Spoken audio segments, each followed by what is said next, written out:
ها دا یو نور سوال کړی دی چې آیا بېهوشۍ سره اودس ماتېږي او که نه په دې مسله باندې د امت د علماو اجماع ده یعنې د ټولو علماو اتفاقي خبره ده چې په بېهوشۍ سره اودس ماتېږي اگر که لږه معمولي بېهوشي په سړي راشي که نه د ده اودس ماتېږي ولې اودس ماتېږي د سوچ خبره ده که نه شعور یې ختم شي دی په ځان نه دی پوه چې زه په څه حال کې او ګوره دا عقل ختمېده په لیونتوب سره په بېهوشۍ سره په هغه نشې سره چې عقل ختموي هغه دوایي چې سړی نشه کوي په دې ټولو سره اودس ماتېږي ګورې چې کله عقل زایل شي ولې ځکه چې عقل چې زوال العقل چې کله راشي که هغه لیونتوب دی بېهوشي ده او هر څه چې د سړی په ځان باندې بیا نه پوهېږي او که دا ډېر او که دا لږي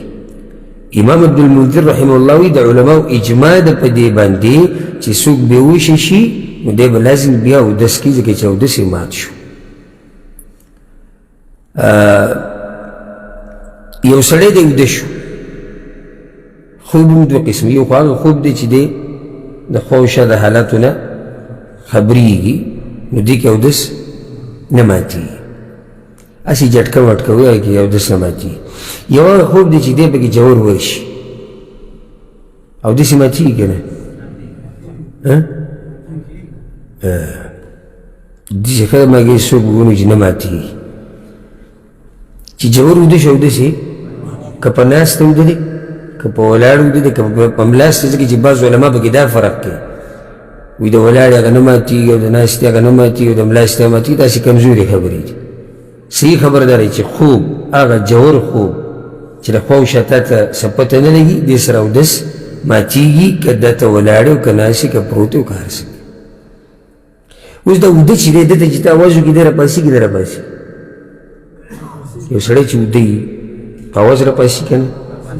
راپاسي دا بېهوشه پرې راپاسي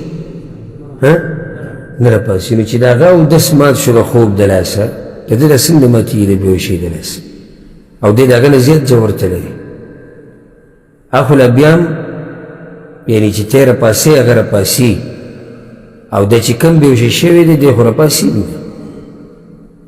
چې کله د ده نه بېهوشي لاړه دی او په خپله راپاسي نو حاصل د جواب څه شو بېهوشۍ سره اودس ماتېږي